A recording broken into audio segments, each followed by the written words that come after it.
Bismillahirrahmanirrahim. Alhamdulillahirabbil alamin. Wa sallallahu wasallam ala sayyidina Muhammad wa alihi wa sahbihi ajma'in. Allahumma arina al-haqqa haqqan warzuqna ittiba'ah wa arina al-batila batilan warzuqna ijtinabah. Allahumma la sahla illa ma ja'altahu sahla wa anta taj'alul hazna idza syi'ta sahla ya karim. Allahumma akrimna binuril fahm wa akhrijna min dhulumatil wahm. Waftah alaina futuhal arifin birahmatika ya arhamar rahimin. Qala Sayyiduna al-Imam Al-Syeikh Yusuf An-Nabhani rahimahullah wa nafa'ana wal muslimina bi'ulumihi wa ulumis salihin amin. Di dalam bab yang kedua masuk ke fasal yang kedua, Al-Faslul Tsani. Adapun fasal yang kedua fi sifati basarihi, yaitu di dalam menerangkan sifat basarihi, penglihatan. Jadi mata beliau yang dimaksud adalah penglihatan Nabi sallallahu alaihi wasallam waqti halihi, dan bercelaknya Nabi sallallahu alaihi wasallam. Kana Rasulullah sallallahu alaihi wasallam, ada siapa Rasulullah sallallahu alaihi wasallam, yara, yaitu melihat Rasul, bil laili, di malam hari, fi dhulmati, di waktu gelap, kama yara bin nahar fi dhaw, seperti yang melihat Rasul bin nahar di siang hari, fi dhawi, di waktu terang. Jadi tidak ada beda bagi Nabi sallallahu alaihi wasallam apakah dalam keadaan gelap atau dalam keadaan terang. Nabi sallallahu alaihi wasallam tetap bisa melihat dengan jelas. Jadi ketika malam tiba di waktu gelap sekalipun, Nabi sallallahu alaihi wasallam bisa melihat apapun yang ada di depan, di sekitar, atau bahkan di belakang beliau sallallahu alaihi wasallam, seperti halnya beliau melihat perkara-perkara tersebut di siang hari yang sangat terang. Nah, ini adalah khasais, keistimewaan yang diberikan oleh Allah Subhanahu wa taala kepada baginda Nabi Muhammad sallallahu alaihi wasallam. Wa kana sallallahu alaihi wasallam yara man khalfahu min as-sufufi kama yara man baina yadayhi. Dan ada Nabi sallallahu alaihi wasallam yara, yaitu melihat Nabi, man akan orang-orang khalfahu, yang ada di belakang Nabi, min as-sufuf, nyatanya dari banyak-banyak saf, kama yara, seperti yang melihat Nabi, man akan orang-orang baina yadayhi, yang ada di depan Nabi. Begitu juga di antara keistimewaan Nabi sallallahu alaihi wasallam, beliau itu bisa melihat orang-orang yang ada di belakangnya seperti halnya beliau melihat orang-orang yang ada di depannya, tanpa menoleh. Maksudnya di sini tanpa menoleh. Jadi seakan-akan Nabi sallallahu alaihi wasallam punya empat mata. Seakan-akan Nabi sallallahu alaihi wasallam punya empat mata. Yara man khalfahu kama yara man amamah. Apakah itu di waktu sholat atau di luar sholat? Kalau di waktu sholat itu Nabi sallallahu alaihi wasallam pernah para sahabat ketika bermakmum ada di dalam af'al mereka, sholat mereka itu kadang-kadang mendahului Nabi sallallahu alaihi wasallam, misalkan ruku, misalkan sujud, misalkan i'tidal. Ada sebagian daripada sahabat di awal-awal Islam itu kalau sholat mendahului imamnya. Maka Nabi sallallahu alaihi wasallam setelah memanggil salam, setelah selesai sholat, berkata kepada mereka, kalian tadi ada yang mendahului aku di dalam melaksanakan sholat. Itu tidak boleh, kata Nabi sallallahu alaihi wasallam. Dan Nabi menerangkan kepada mereka, saya tahu siapa yang mendahului aku tadi, karena saya bisa melihat orang-orang yang ada di belakang aku seperti halnya aku bisa melihat orang-orang yang ada di depan aku. Dan itu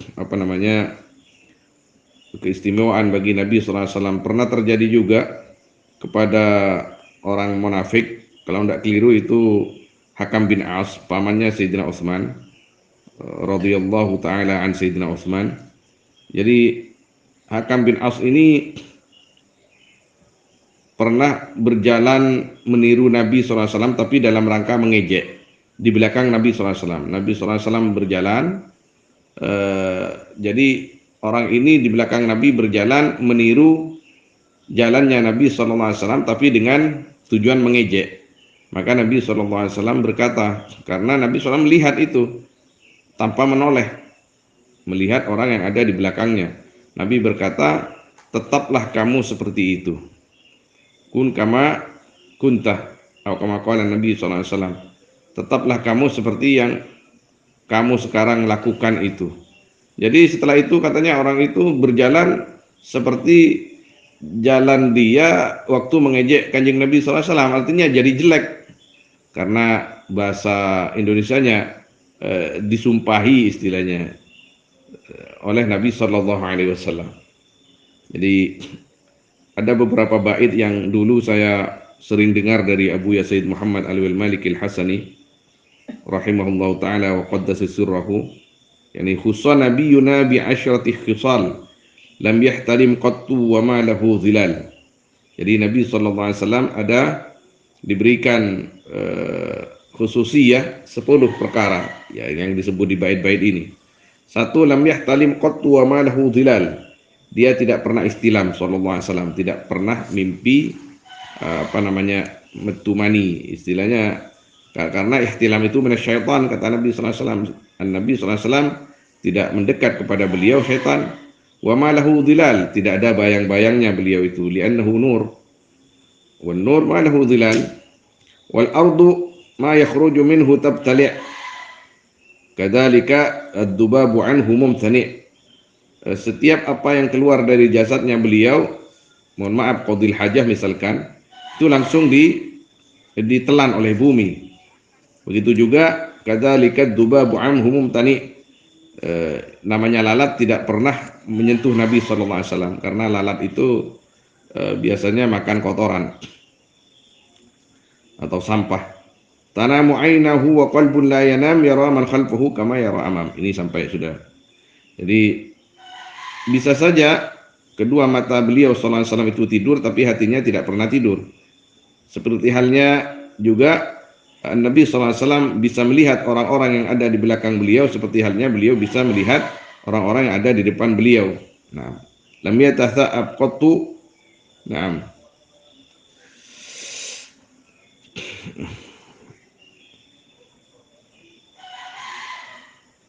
Ila akhirih.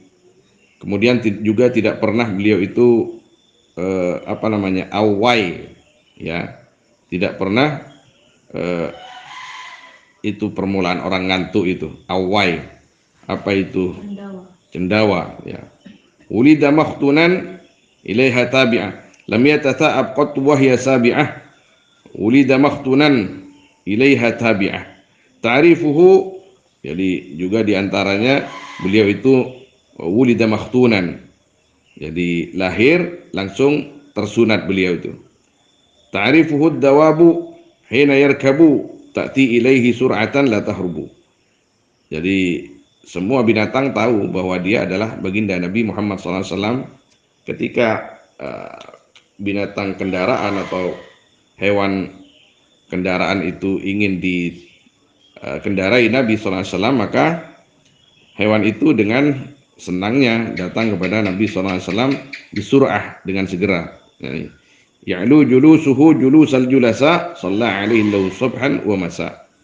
Jadi kalau duduk beliau seperti yang diterangkan kemarin itu pasti lebih tinggi daripada yang lain, walaupun yang lain itu sebenarnya kalau diukur lebih tinggi dari Nabi SAW. Tapi kalau duduk dengan Nabi semua mereka merendah. Dengan sendirinya, bukan mereka yang merendah, tapi mereka jadi lebih rendah dari Nabi SAW, karena Nabi ditinggikan oleh Allah Subhanahu wa taala, menunjukkan bahwa pangkat baginda Nabi SAW itu lebih tinggi dari semuanya, zahiran wa batinah. Nah, wa kana sallallahu alaihi wasallam yara fi Suraya 11 najman. Dan ada Nabi SAW yaitu melihat Nabi fi Suraya, di bintang Suraya.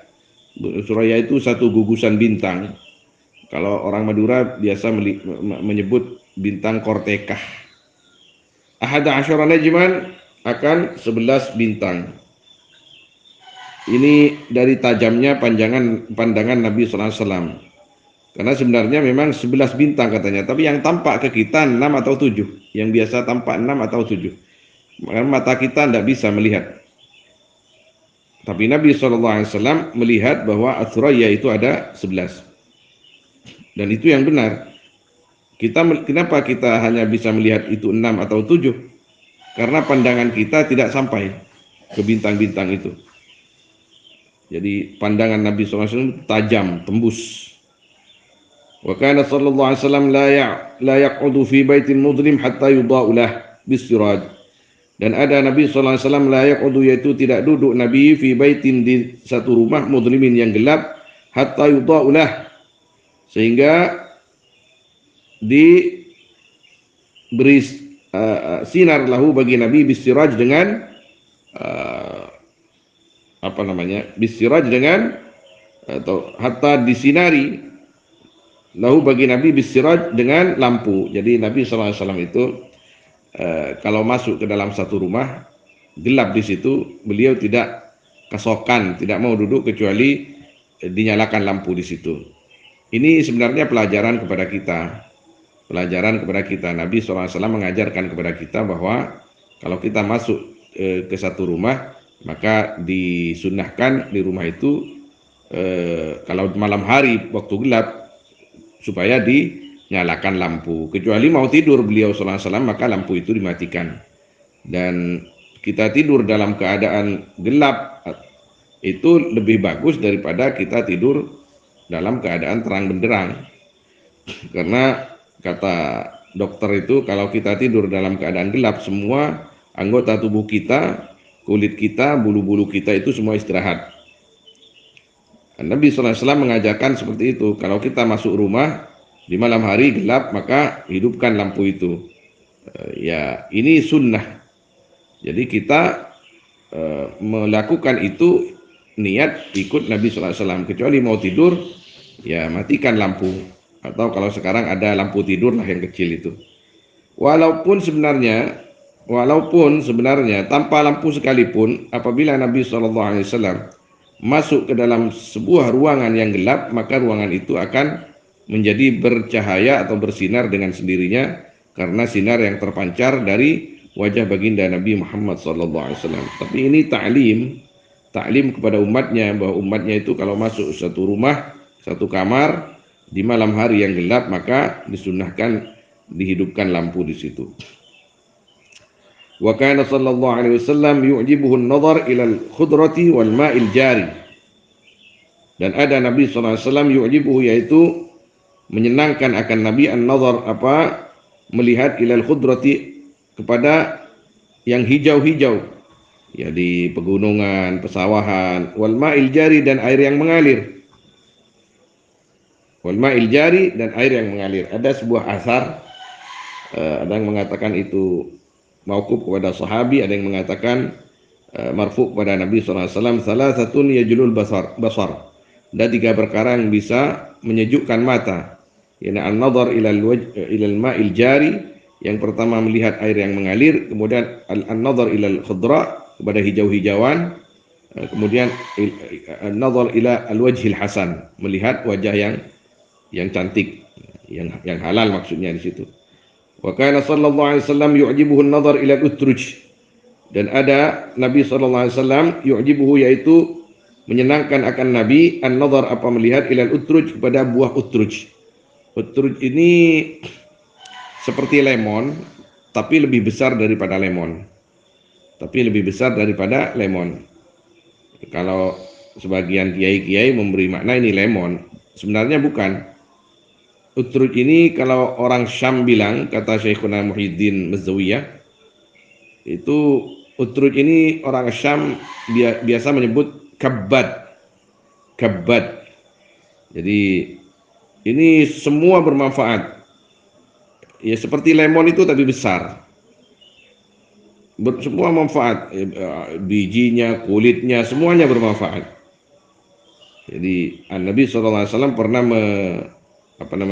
memberi contoh bahwa orang mukmin itu, katanya, orang mukmin itu seperti utruj, harum, dan sangat bermanfaat, enak dimakan. Harum dan enak dimakan. Jadi utrujah atau utruj. Nah, jadi buah-buahan yang indah dilihat memang. Kalau matang itu kuning. Ya, jadi ini memang mengajarkan juga kepada kita supaya kita ini ada saat-saat tertentu refresh, memanjakan mata kita melihat hal-hal atau sesuatu yang bisa membuat mata kita sejuk, dan itu juga obat. Wa kana yu'jibuhu an-nazar ila al-hamamil ahmar. Dan ada Nabi yu'jibuhu, yaitu menyenangkan akan Nabi, an-nazaru apa melihat, ilal hamamil ahmar, ke ini hamam maknanya apel, katanya apel yang merah. Jadi senang Nabi SAW itu melihat buah apel yang merah. Ada yang memberi makna di sini hamam seperti makna asalnya itu burung dara. Itu salah kata para ulama, seperti yang diterangkan oleh para syurrah. Al-hamam di sini maknanya apel.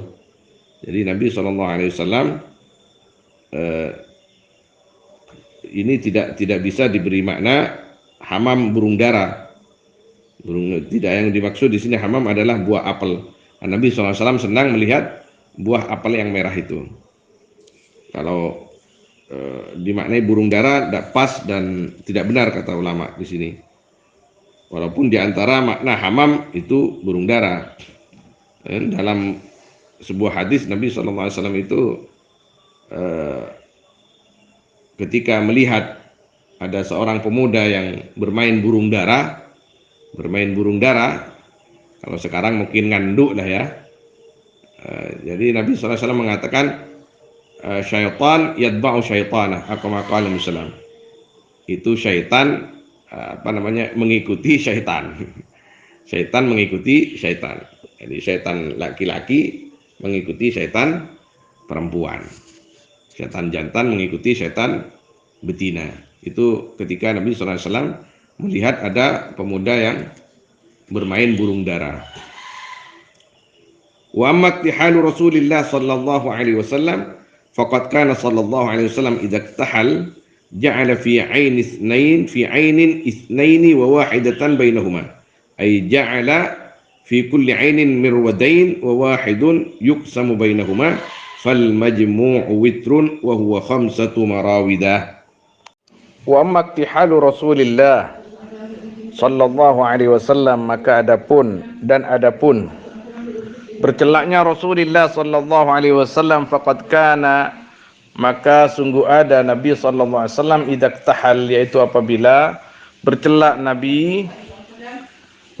Rasul, ja'ala, maka menjadikan Rasul, fi ainin, di satu mata, isnatain, akan dua, wa wahidatan, dan akan satu, bainahuma, di antara keduanya, ainain, artinya di antara keduanya ainain, artinya ja'ala fi kulli ainin, menjadikan Nabi di tiap-tiap mata, mirwadain, akan dua colek, ya, dua colekan. Itu kan yang namanya mukhulah, tempat celak itu kan ada colekannya itu nama colekan itu namanya mirwad. Wa wahidun, adapun satu colekan, yuksamu, yaitu dibagi, wahid, bainahuma, di antara ainain. Jadi mohon maaf, mata sebelah kanan dua, sebelah kiri dua kali, terus yang terakhir satu colekan itu dijadikan untuk mata kanan dan kiri beliau Nabi sallallahu alaihi wasallam. Fal majmu' witrun, maka adapun totalnya yaitu ganjil. Wa huwa, adapun majmu' yaitu khamsatu marawidah, 5 colek. Wa kana sallallahu alaihi wasallam, dan ada Nabi sallallahu alaihi wasallam, idza iktahal, yaitu apabila bercelak Nabi, iktahala, maka bercelak Nabi, witran, hale ganjil. Wa idza istajmara, dan apabila istijmar Nabi, istajmara witran, maka istijmar Nabi, witran, hale ganjil. Apa istijmar itu? Istijmar itu ada yang mengatakan bersesuci dengan batu, tapi di sini tidak. Kalau di bab fikih, di bab istinja, istijmar itu bersesuci dengan batu. Tapi di sini tidak. Yang dimaksud di sini istijmar adalah berbakhur. Berbakhur itu kita ambil dupa misalkan ya. Kita ambil dupa, dupanya itu dibakar. Setelah itu semacam terapi. Dupa itu diletakkan di bawah kita supaya badan kita harum. Biasanya yang seperti ini kalau di negeri Arab itu adalah calon pengantin, atau walaupun tidak calon pengantin, orang yang mau senang dengan istrinya, mau senang dengan suaminya. Jadi sampai sekarang ini terapi Arab ini misalkan ada tungku dupa itu yang kecil, diletakin dupa di atasnya, kemudian kalau perempuan itu seakan-akan duduk di atas dupa itu supaya badannya harum. Itu istijmar dalam rangka harum-haruman. Di sini bukan istijmar apeper, bukan istijmar istinja dengan batu, bukan.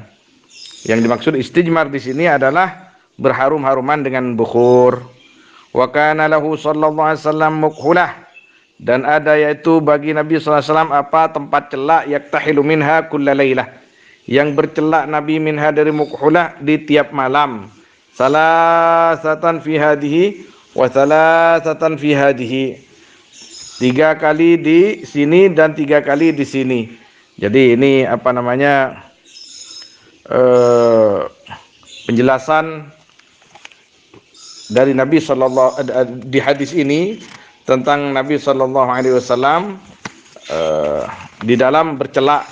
Kalau tadi kan apa namanya dikatakan bahwa Nabi sallallahu alaihi wasallam bercelaknya 2, 2, 1, satunya dibagi 2. Kalau di riwayat ini lain lagi, yakni 3 di kanan, 3 di kiri. Nah, 3 di kanan, 3 di kiri. Jadi apa namanya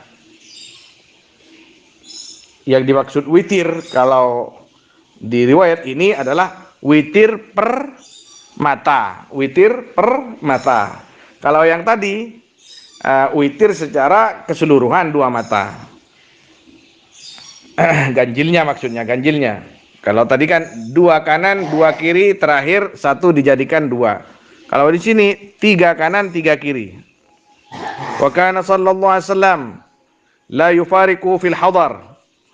Dan ada Nabi sallallahu alaihi wasallam yaitu tidak meninggalkan Nabi akan mukhulah fil hadar akan iktihal fil hadar di rumah, wala fis safar dan tidak di perjalanan. Mohon maaf. Nah, yaitu tidak berpisah akan Nabi fil hadar di dalam rumah, wala dan tidak di dalam perjalanan. Khamsun apa?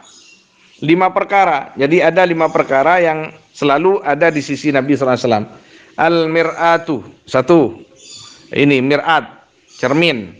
Wal mukhulah, tempat celak. Wal mushtu atau mishtu, apa? Mushtu itu soroi, sisir. Was siwaku dan siwak. Wal midra. Yani midra ini sisir juga, tapi ini lebih panjang gigi sisirnya itu, dan tidak banyak seperti sisir giginya. Ada giginya cuma 2 atau 3. Sebenarnya sisir juga ini. Wal midra, ini ada nih.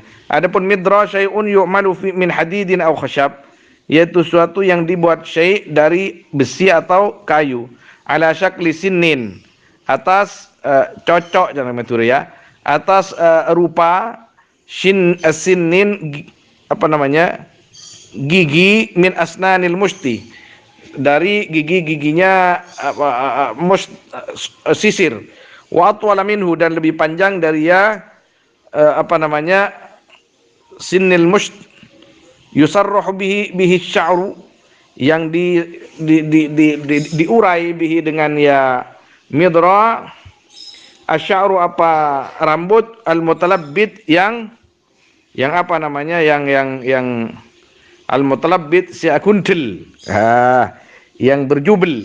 Wa istamiluhu man la mushtalahu, dan menggunakan akan midra man siapa orang la mushtalahu atau la mushtalahu, yang tiada sisir bagi man, yang tidak punya sisir pakai midra. Ya kayak sisir itu panjang, giginya panjang. Banyak kok di pasar itu banyak kalau di Mekah. Wa an Ibnu Abbas radhiyallahu anhuma anna Nabiy sallallahu alaihi wasallam qala iktahilu bil ismit, bercelaklah kalian dengan ismit. Batu ismit itu yang banyak dari India. Fa innahu yajlul basar, maka sungguhnya ismit yaitu menerangkan atau membuat terang. Ya, ismit akan mata uyumbitus sya'r, dan menumbuhkan. Ya, ismit asy'ara akan bulu mata. Qal Bajuri rahimahullah, ini hadis di apa namanya, disyarahin dan ditafsir oleh Sayyidina Imam Al-Bajuri rahimahullah. Kita perhatikan. Al-mukhatab bidzalikal asihha, adapun yang dimaksud, yang dikata, yang dituju bidzalika dengan itu hadis al-asihha, yaitu orang-orang sehat. Bagi orang yang sehat menggunakan ismit itu bagus, kata Imam Al-Bajuri.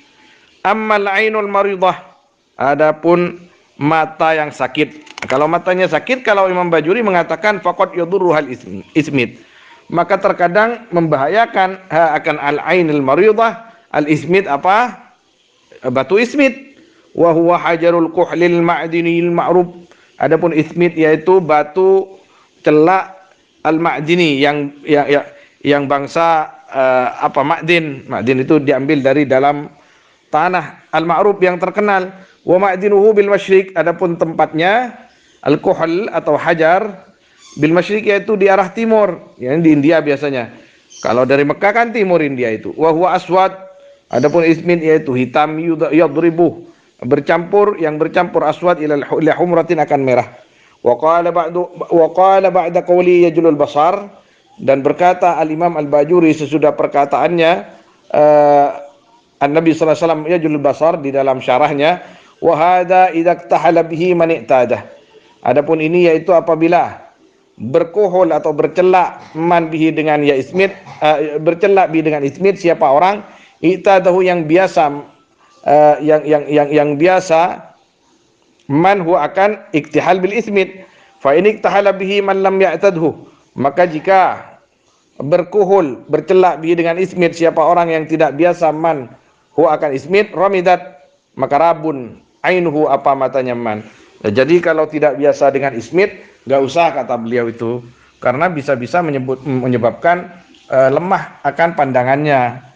Jadi ya, yang dimaksud Nabi sallallahu alaihi wasallam di sini al-asihha, satu, matanya memang sehat, kedua memang sudah biasa menggunakan ismit. Walhasil di sini banyak pendapat di antara ulama di dalam syurahil hadis. Ada yang mentafsir seperti ini, seperti al-Imam Al-Bajuri rahimahullah taala, ada yang tidak. Artinya yang mengatakan bahwa ismit itu bagus, kecuali memang ada keluhan lain di matanya. Tentunya yang tahu itu orang-orang tertentu seperti dokter atau orang yang mengerti penyakit mata, THT. Kemudian setelah Al-Imam An-Nabhani rahimahullah ta'ala menerangkan tentang sifat pandangannya Nabi sallallahu alaihi wasallam, artinya penglihatannya Nabi sallallahu alaihi wasallam, mulai daripada pembahasan bahwa Nabi sallallahu alaihi wasallam melihat di waktu gelap sama halnya seperti melihat di waktu terang, kemudian bisa melihat orang-orang yang di belakang beliau sama halnya melihat orang-orang yang di depan beliau, dan pandangan beliau, mata beliau tajam sampai beliau itu bisa meneliti jumlah bintang ya di langit seperti Suraya, yang orang lain tidak bisa menghitungnya karena tidak tampak yang lain. Oleh yang lain itu tidak tampak. Yang tampak misalkan Suraya jumlahnya itu 11, yang tampaknya 6 atau 7. Bagi Nabi sallallahu alaihi wasallam tampak semua. Kemudian beliau menerangkan tentang ismit dan bercelak. Secara umum bercelak, ya di sini ada sebuah hadis yang menyinggung tentang ismit. Yang artinya kita ini diajarkan, diberitahukan oleh para ulama seperti halnya Al-Imam An-Nabhani di sini tentang basarnya Nabi sallallahu alaihi wasallam, penglihatannya Nabi sallallahu alaihi wasallam, supaya kecintaan kita bertambah kepada Nabi sallallahu alaihi wasallam, bahwa Nabi dari segi pandangannya begini. Kemudian di sini kan ada iktihal, bercelak, yang artinya kita juga disunnahkan bercelak. Di sini juga kita dihimbau untuk merapikan rambut kita, jenggot kita, kemudian juga sunnah bercermin supaya kita bisa merawat amanah Allah ini, titipan Allah ini yang tubuh kita, badan kita, diri kita sesuai dengan yang dicontohkan oleh baginda Nabi Muhammad sallallahu alaihi wasallam. Badan ini adalah amanah. Badan kita ini adalah amanah. Jangan dirusak, jangan disia-siakan, jangan dihancurkan, hendaknya dilayani, artinya sesuai dengan tuntunan agama, digunakan sebagaimana mestinya untuk beribadah kepada Allah SWT, untuk bersosial dengan sesama sesuai dengan tuntunan agama Islam dan contoh yang telah diteladankan oleh baginda Nabi Muhammad sallallahu alaihi wasallam. Wallahu alam. Wa sallallahu wa sallim barik ala sayyidina Muhammad wa alihi wa sahbihi ajma'in. Walhamdulillahi rabbil alamin.